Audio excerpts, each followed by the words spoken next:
It's not my fault.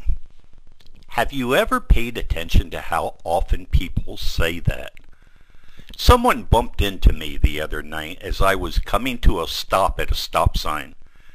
He was enraged when he got out of his unusually macho truck to check for damage.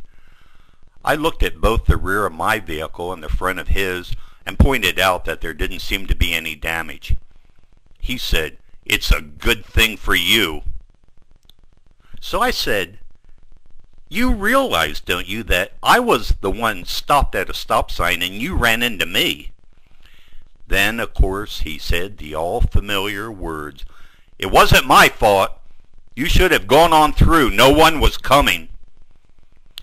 I started noticing it a few years ago.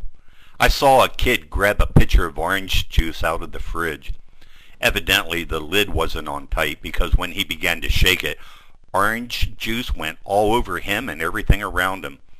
It was a funny sight seeing it drip. The first words out of his 10-year-old mouth were, "It isn't my fault." I told him nobody was blaming anyone. It was an accident.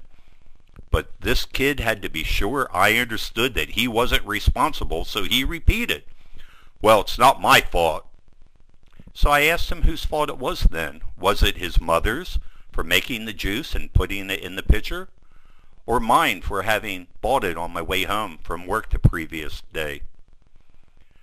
So now that kid and his contemporaries who have never been taught responsibility are now grown up and, among other things, are driving.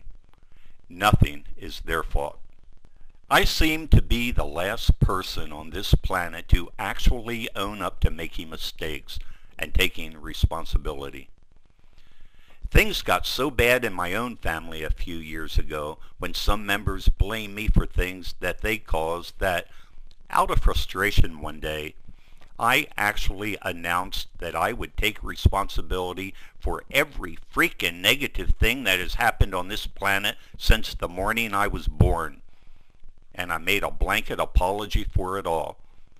As a condition to apologizing, though, I said that I never wanted to hear again about any of the horrible things I had allegedly done. Sorry about all that strife in Southeast Asia a few years ago. I know I was only a little kid, but God knows somehow I caused it.